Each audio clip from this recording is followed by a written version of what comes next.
Bonjour à toutes et tous, c'est Céline, kinésithérapeute près de Lille. Bienvenue dans ce nouvel épisode de Kinécast de la Fédé, la communauté dynamique et innovante des kinésithérapeutes.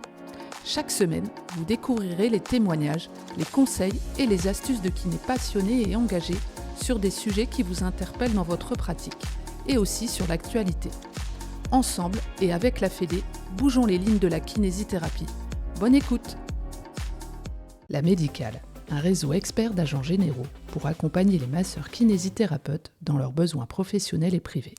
La Médicale accompagne près d'un masseur kinésithérapeute sur 3 en France. Rassurant, non ? Des assurances adaptées aux besoins des masseurs kinésithérapeutes, tant professionnels que privés. Bonjour à toutes, bonjour à tous, bienvenue dans ce nouvel épisode de Kinécast.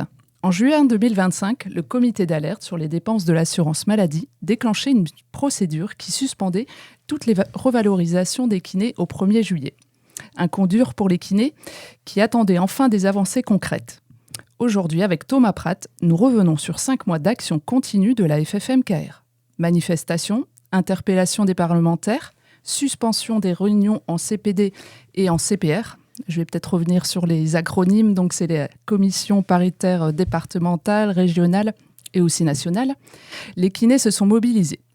Résultat, un avenant de sécurisation signé par la FFMKR et les autres syndicats a permis d'obtenir une première avancée. Dans cet épisode, on revient sur cette mobilisation, sur ce que contient exactement l'avenant 8 et sur ce qui reste encore à faire. Bonjour Thomas. Bonjour Céline. Comment vas-tu ? Eh ben, écoute, aujourd'hui ça va plutôt bien. Ça va un peu mieux qu'il y a 6 mois. Donc, voilà. On va justement en parler tout de suite. Mais avant, est-ce que tu peux nous rappeler justement ce qui a déclenché la mobilisation de la FFMKR et des kinés ? Tout à fait. Ben, comme tu dis, c'est en fait une alerte du comité de l'ONDAM. Alors on va essayer d'expliquer ça de façon la plus simple possible. Chaque année, les députés votent ce qu'on appelle un PLFSS, un projet de loi de financement de la sécurité sociale, c'est-à-dire le financement de la sécurité sociale. Et dans ce PLFSS, il est décidé un ONDAM, c'est un objectif national de dépenses d'assurance maladie, c'est-à-dire c'est un pourcentage de dépenses, d'augmentation des dépenses de l'assurance maladie. Il faut savoir que de façon naturelle, du fait du vieillissement de la population, d'augmentation des maladies chroniques, etc., les dépenses d'assurance maladie ont tendance à augmenter de façon naturelle autour de 3-4%. Et donc, cet ONDAM, il est créé pour essayer d'éviter une explosion des dépenses d'assurance maladie et donc de forcer, entre guillemets, à se restreindre et à économiser. Donc, c'est un pourcentage qui peut aller jusqu'à 6% pendant les périodes un peu post-Covid, qui était plutôt autour de 3% habituellement. Et donc, cet ONDAM, qui était de 3% de mémoire pour 2025, on sentait bien que les dépenses étaient un petit peu plus élevées que ça. La tendance était quand même assez plus forte que l'ONDAM voté. Et donc, le comité d'alerte de l'ONDAM, qui se réunit une première fois en mars pour dire la tendance, qui nous avait dit, attention, les dépenses ont tendance à augmenter fortement, s'est réuni en juin, début juin, et a émis cette alerte pour dire que là, l'ONDAM, les dépenses d'assurance maladie flambent, il faut faire quelque chose. Et donc, le fait de déclencher cette alerte de façon automatique suspend toutes les revalorisations qui étaient prévues au niveau de la santé pour les professionnels de santé. Donc, les kinésithérapeutes étaient concernés en premier lieu, les médecins spécialistes aussi.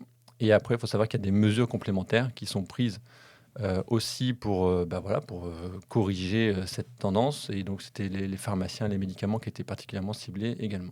Donc, c'est tout ce cheminement qui a conduit à cette alerte, la suspension de nos revalorisations. Donc, je crois que c'était vers le 20 juin que l'alerte a été émise, soit juste 12-13 jours avant nos revalorisations. Ce qui nous a particulièrement surpris, d'autant plus que on avait tourné un podcast juste avant, donc d'où la surprise un peu totale. Alors justement, quelles ont été les actions de la FFMKR et des kinés ?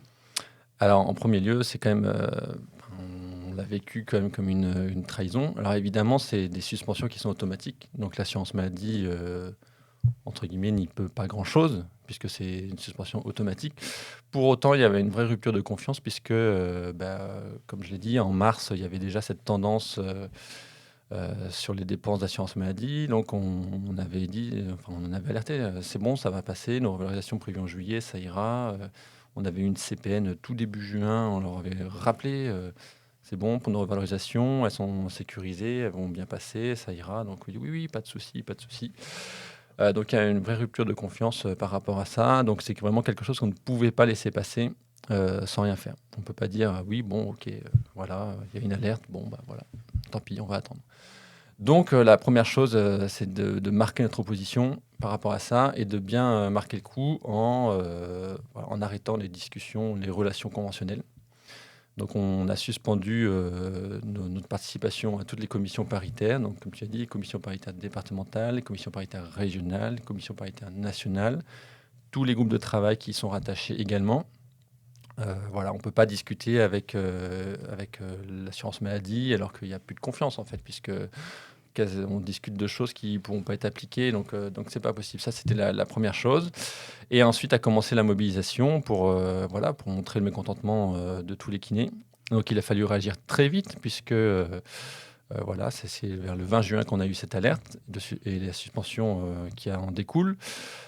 Pour marquer le coup, il fallait que la date prévue, date anniversaire, on va dire, le 1er juillet, avec l'aide des pharmaciens qui se sont beaucoup mobilisés aussi, le 1er juillet, on a organisé très rapidement une manifestation, une mobilisation sur Paris.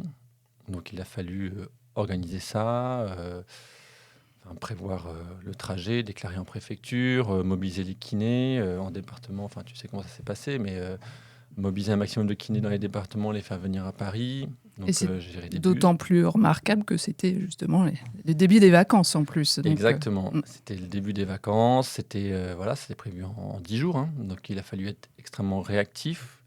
Un grand merci à tous les cadres syndicaux de tous horizons qui ont participé à cette mobilisation qui est, on peut le dire quand même, hein, il y a quasiment plus de 3000 personnes dans la rue en 10 jours.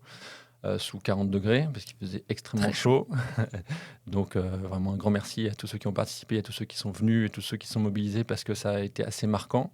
Donc, il a fallu imprimer les banderoles, il a fallu imprimer les pancartes, les casquettes, il y a eu des ballons, enfin, il y a eu énormément de choses de fêtes, et ça, la sono, enfin... Donc tout ça, ça a été fait dans l'objectif de rencontrer le ministre de la Santé, parce que il faut savoir quand même que quand le comité d'alerte de l'ONDAM émet une alerte, il y a une possibilité pour le ministre de proposer un avenant exceptionnel, entre guillemets, pour réécrire le calendrier des revalorisations qui ont été décalées. Donc potentiellement, le ministre aurait pu dire écoutez, pour les kinés, on va signer un avenant et les revalorisations qui étaient prévues le 1er juillet, elles n'arriveront pas le 1er juillet parce que voilà, mais on va les mettre au 1er septembre pour éviter l'impact. Parce qu'il faut quand même bien comprendre que le dérapage des dépenses de l'assurance maladie, ce n'est pas le fait des kinés, c'était plutôt par rapport à une dépense de médicaments, etc. Pour autant, on a été une des professions les plus impactées directement. Donc voilà, c'était pas tellement juste. Donc cette mobilisation au 1er juillet a permis de rencontrer la ministre et donc on s'était quand même concerté entre les 3 syndicats pour porter des revendications communes.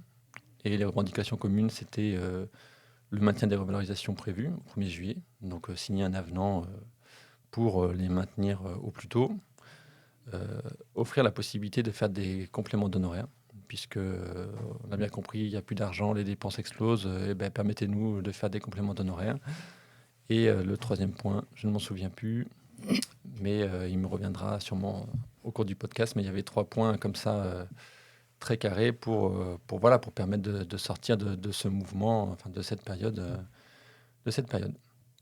Donc voilà, donc ça a été, on a rencontré le ministre nous a dit écoutez, moi je peux pas bouger.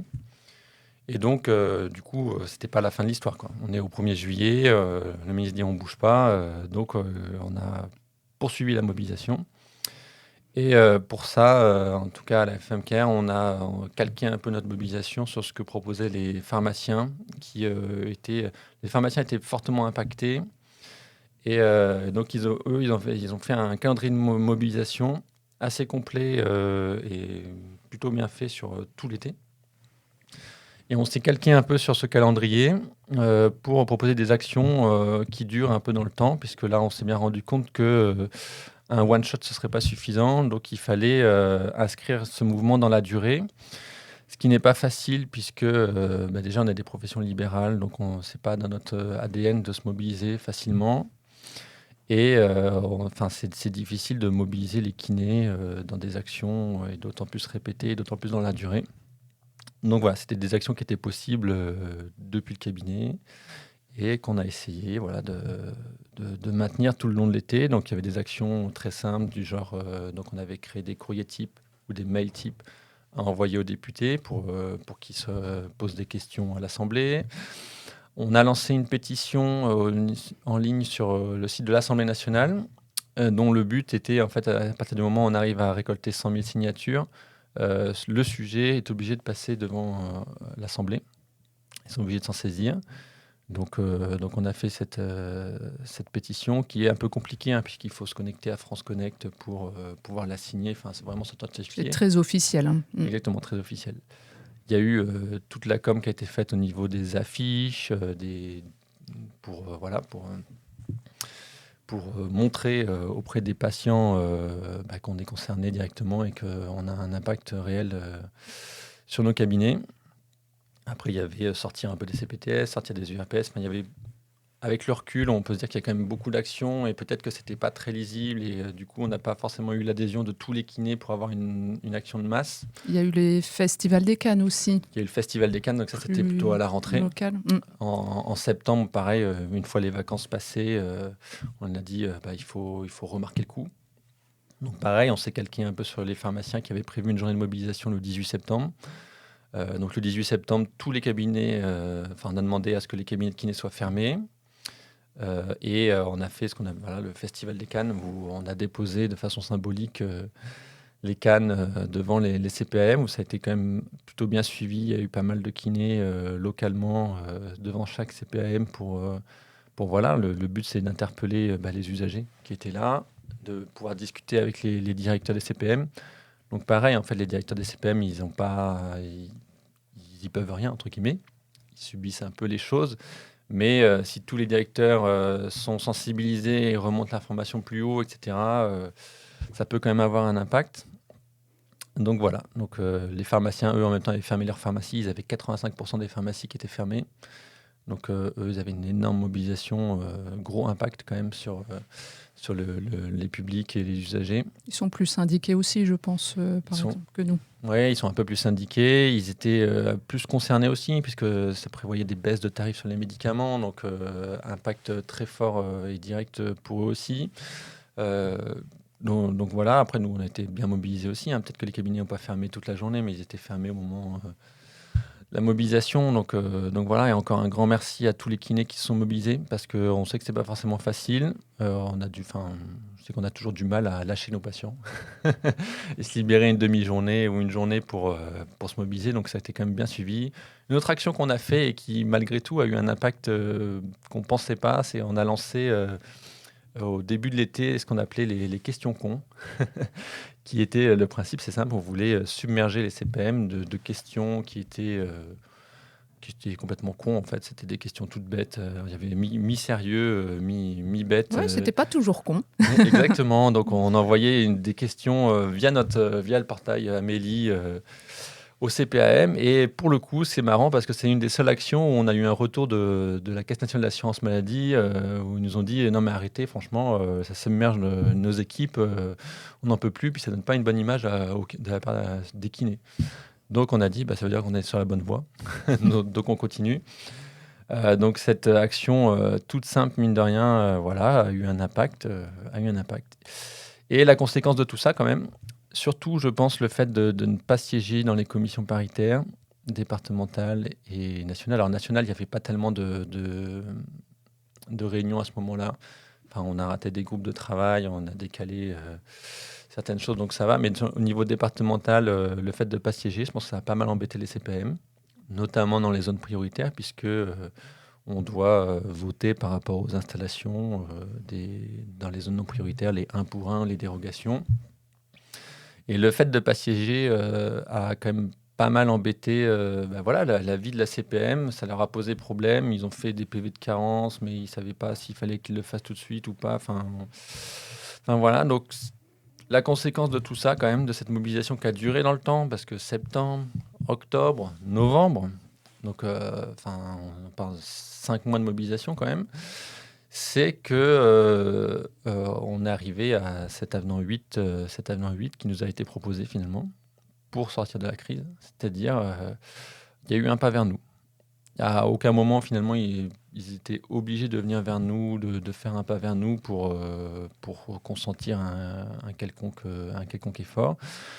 Et ils sont venus vers nous. Donc, on avait bien compris que sécuriser les revalos prévus au 1er juillet 2025, enfin, les mettre plus tôt, c'était plus possible. De toute façon, on était en novembre. Donc, on n'était plus, entre guillemets, à un mois après. C'est un peu compliqué. Donc, nous, ce qu'on voulait, c'était sécuriser les prochaines revalos qui arrivent donc au 1er juillet 2026, puisque, je ne sais pas si donc là, toute la séquence du PLFSS, donc le projet de loi de financement de sécurité sociale pour 2026, est arrivée en septembre, octobre, novembre, et est sorti quand même un ONDAM, comme j'ai dit tout à l'heure, un objectif national de dépenses d'assurance maladie, qui est encore pire pour 2026 que celui de 2025. Donc, ça veut dire que ce qu'on a vécu en 2025 a de très fortes chances de se reproduire en 2026. Alors, dans le texte final, l'ONDAM qui était prévu pour de 0,9% au lieu des 3 classiques a été un peu remonté au fil des discussions, des échanges, Assemblée nationale, Sénat, etc. Voilà. Ça reste quand même un ONDAM très bas. Donc, il y a quand même de fortes chances, de forts risques, on va dire, que les revalorisations prévues en 2026 subissent le même sort. Donc, nous, on voulait absolument sécuriser ces revalorisations. Ce n'est pas acceptable qu'on subisse 2 fois la même chose. Alors, on comprend le contexte général dans lequel on vit. On n'est pas sourd au fait difficultés économiques, etc. Mais nous, kinésithérapeutes, on n'a pas à subir ces aléas, d'autant plus qu'on a consenti des efforts assez importants avec les avenants 7 et, en contrepartie de ces revalorisations. Donc, il faut que ces revalorisations arrivent. Toujours une histoire de confiance. Enfin, on est prêt. S'il n'y a pas de confiance, on ne peut pas faire d'échanges, on ne peut pas signer des accords, en fait. Et donc, c'est là que l'assurance maladie, avec tous ces échanges qu'on répète avec l'assurance maladie, avec le ministère, nous a été proposé, écoutez, on peut faire peut-être un petit effort d'avancer les revalorisations qui sont prévues au juillet 2026, de les avancer un petit peu, d'un mois, grosso modo, pour permettre que dans le cas où il y a un comité d'alerte, une alerte de l'ONDAM, ces revalorisations soient déjà passées et du coup ne soient pas concernées. Donc c'est un effort, c'est comme expliqué, en fait, c'est vraiment un avenant de sécurisation puisque grosso modo on gagne 1 mois, donc on gagne pas grand-chose, mais on évite de perdre 6 mois de revalorisation, donc sur les actes qui sont TER 949, TER 951, qui vont être augmentés de 0,3 points. On évite de perdre 6 mois. Donc voilà, donc on sécurise ces revalorisations-là. Vous avez estimé justement Donc en fait, en avançant d'1 mois, on gagne 4 millions d'euros sur l'enveloppe globale. Et on comprend bien que c'est la perte en fait qu'on risquait. C'est ça, on évite de perdre 25 millions d'euros en fait. Donc voilà. Donc on peut pas crier victoire, c'est pas magique, génial. C'est un petit pas vers nous. Moi, pour avoir vécu ça de l'intérieur, je me suis quand même senti bien trahi par cette revalorisation qui n'arrive pas. Et cette mobilisation, on a dépensé beaucoup d'énergie quand même. Les kinés ont dépensé beaucoup d'énergie à se mobiliser. Et voir quand même qu'il y a un petit pas qui est fait vers nous, c'est quand même un petit soulagement, dans le sens ils ont quand même envie de travailler avec nous. Voilà, on sentait bien quand même que le fait de ne plus avoir d'échanges avec nous dans les CPD, dans les CPR, en CPN, ça dérange en fait. Donc le fait d'avoir tenu bon pendant ces 5 mois Et je remercie encore tous les cadres syndicaux qui ont tenu bon, parce que c'est quand même pas facile, parce que dans les CPD, on défend les collègues quand même. Donc ne pas y aller, c'est se mettre en retrait de ça, et du coup, c'est ne pas défendre comme on veut. C'est notre cœur L'une des missions. d'engagement. Exactement.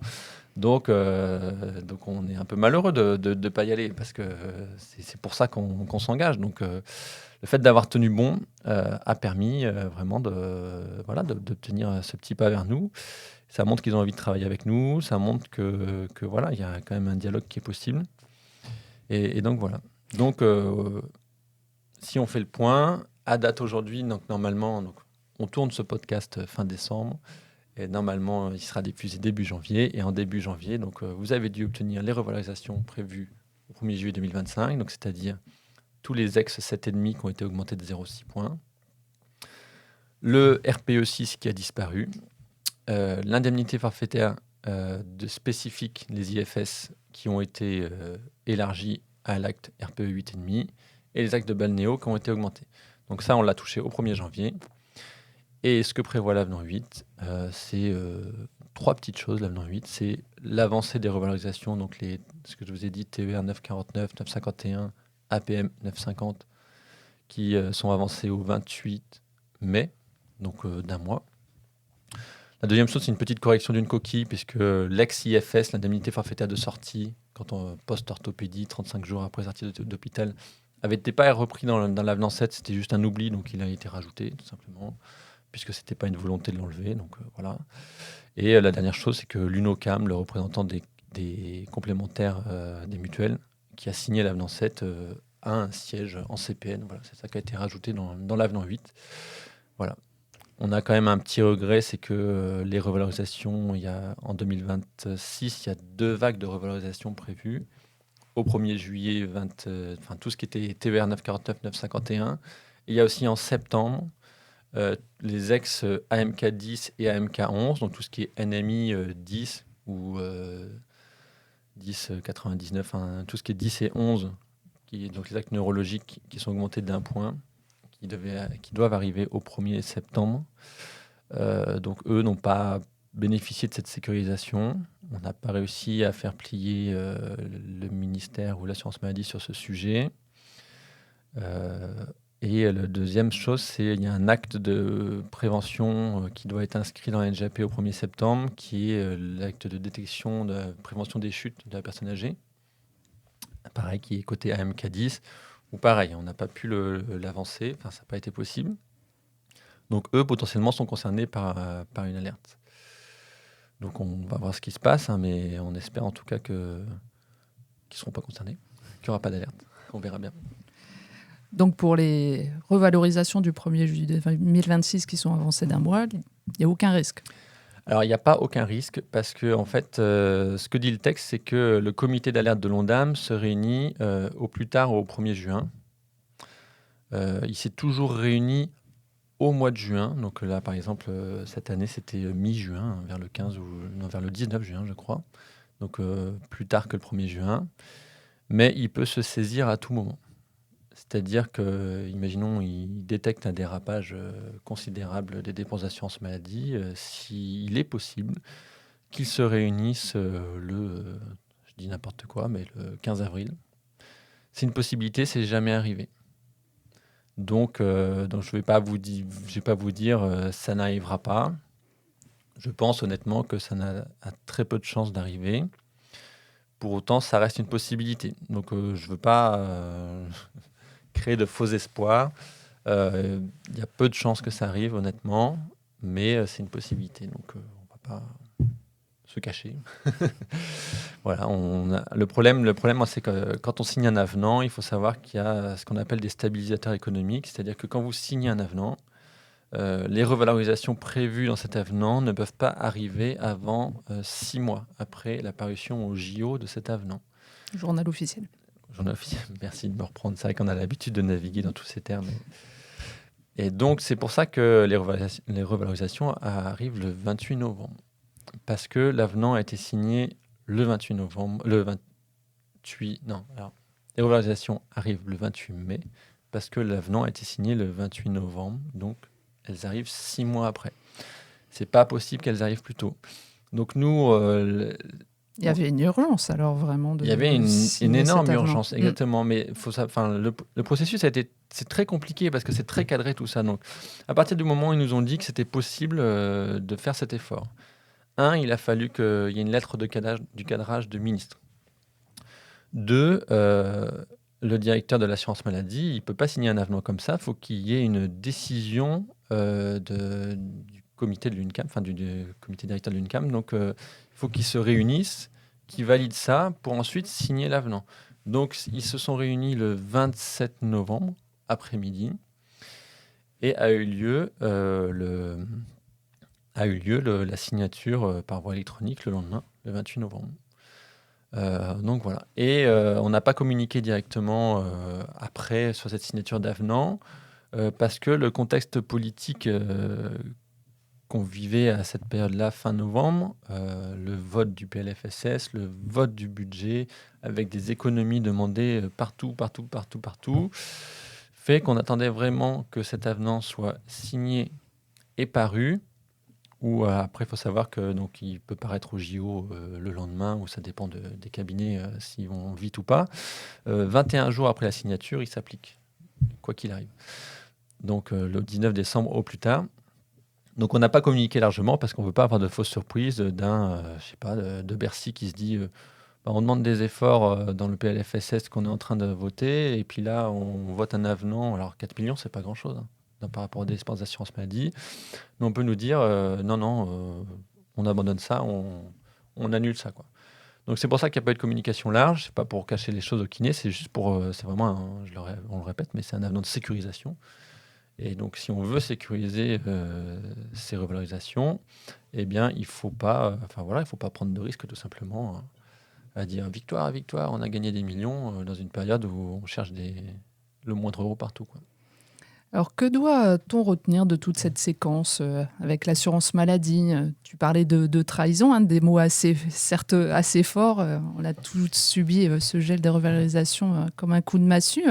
Quelles vont être les conséquences sur les suites, sur les prochaines négociations? La leçon qu'on peut en tirer, vraiment, c'est que... on le savait déjà, on l'avait déjà dit plusieurs fois, mais quand il y a des enveloppes budgétaires qui sont proposées, en fait, il faut pas attendre parce qu'elles sont proposées à une date et on ne sait pas si elles seront toujours là après. La séquence de l'avenant 7, c'est ça, en fait. Il y avait une enveloppe qui était sur la table, qui nous a été proposée, qui finalement a été refusée. On a dû aller la rechercher juste après. Donc perdre du temps. Perdre du temps. Les revalorisations prévues, normalement, elles auraient dû commencer au 1er juillet 2023, ces revalorisations, et finir au 1er juillet 2025. Tout a été décalé de 2 ans. Et on voit que le fait de décaler ça, on se prend une alerte du comité de l'ONDAM, donc on est redécalé de 6 mois. Enfin voilà, il faut bien comprendre que le temps, c'est de l'argent, et si on perd du temps, on perd de l'argent, et c'est ce qui s'est passé. Donc je pense qu'il faut bien avoir conscience que quand une enveloppe est proposée, elle est proposée à une date et peut-être qu'elle ne sera pas proposée à une autre date. Donc il faut avoir conscience de ça dans les discussions. La leçon qu'on peut en tirer, c'est aussi que quand on fixe des dates pour les revalorisations, si on les fixe en mars plutôt qu'en juillet, ça peut être bénéfique, puisque ce sera avant le comité d'alerte. Donc ça aussi, c'est toujours bon à savoir, à apprendre, hein. Et après, moi, ce que je retiens aussi, c'est qu'on est en capacité de mobiliser les kinésithérapeutes. Quand on se mobilise, on peut arriver à obtenir des petites avancées. Donc ça, moi, je félicite tous les kinés qui sont mobilisés. On a vraiment compris qu'il y a un roll-ball général et il peut s'exprimer chez les kinés et ça peut permettre d'obtenir des avancées. Donc voilà, il y a juste, je pense, le fait d'avoir fait un calendrier de mobilisation un peu large avec beaucoup d'actions, peut-être qu'il faudra mieux se préparer à des actions peut-être plus ciblées. C'est-à-dire que moi, par exemple, dès aujourd'hui, je réfléchis à, imaginons, il y a une alerte dans 6 mois, qu'est-ce qu'on va proposer comme mobilisation?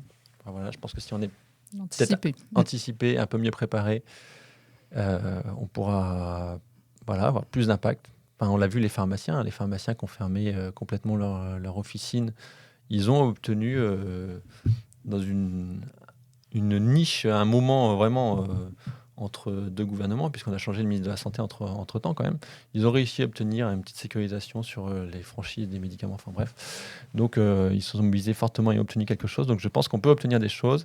Et après, ce qu'on peut retenir aussi, les leçons à tirer, c'est aussi comment on arrive à mobiliser encore plus les kinés quand même, parce que là, on est impacté directement au portefeuille, donc tout le monde est concerné.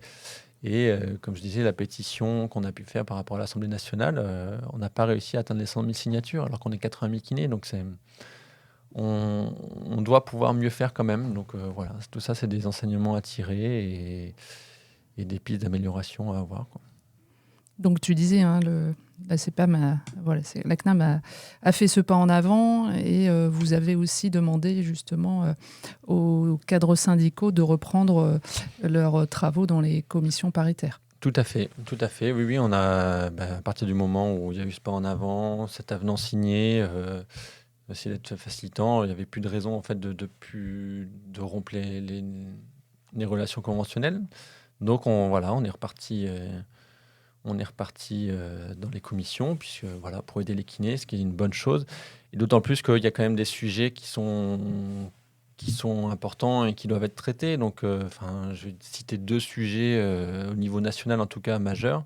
Au niveau départemental, il y a toutes les demandes d'installation dans les zones non prioritaires, où voilà, je pense que c'est important d'y être pour éviter que tout et n'importe quoi se fasse.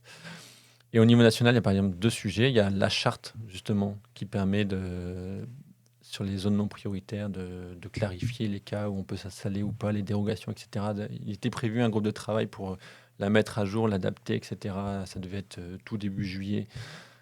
Donc ce travail-là n'a pas eu lieu. Il faut qu'on le reprenne.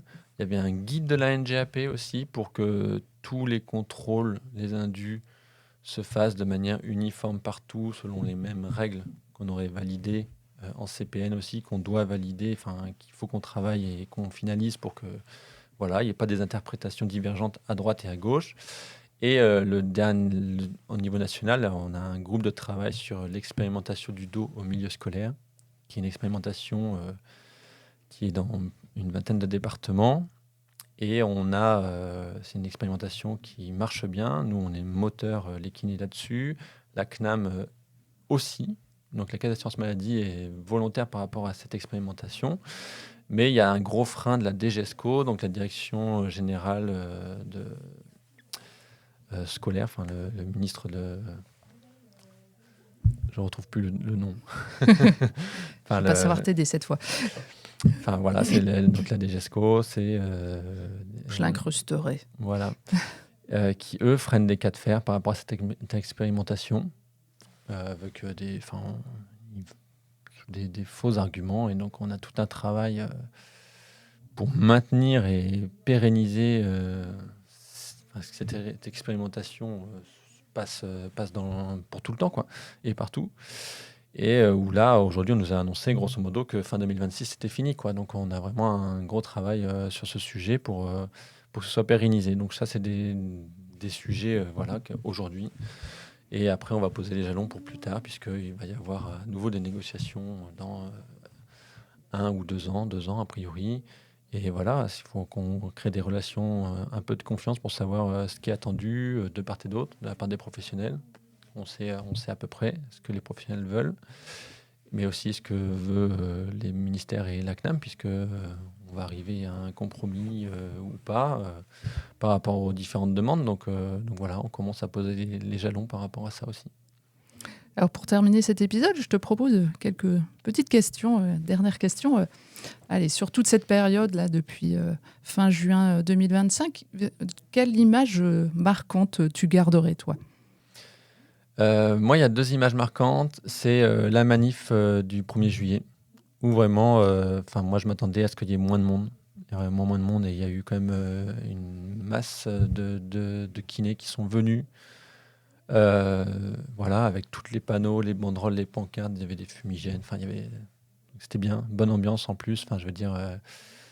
Voilà, donc ça m'a marqué. et aussi toute cette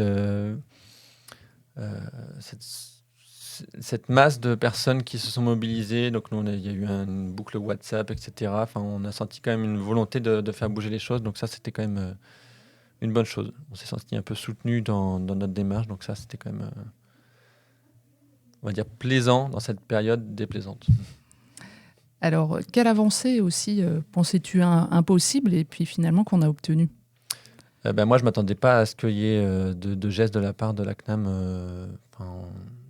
avant. Je ne pensais pas qu'il y avait de gestes possibles. En fait, à partir du moment où on arrive en septembre, octobre et qu'on ne voit rien bouger, pour moi, c'était mort que jusqu'au 1er janvier, ça n'allait pas bouger, en fait. Et que voilà, en fait, ils s'en fichaient. Ils disaient, les kinés, ils ne se bougent pas plus que ça ne nous embête pas plus que ça. Voilà, on ne va pas bouger. Donc, j'étais un peu déprimé par rapport à ça. Et le voir qu'ils fassent ce petit geste, quand même, c'était pas mal.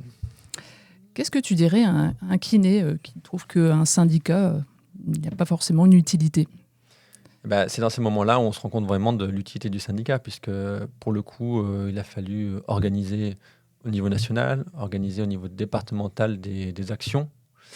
Des actions qui ont un coût. Organiser une manif à Paris, c'est pas gratuit. Enfin, il fallait prévoir les sandwichs, l'eau, beaucoup d'eau.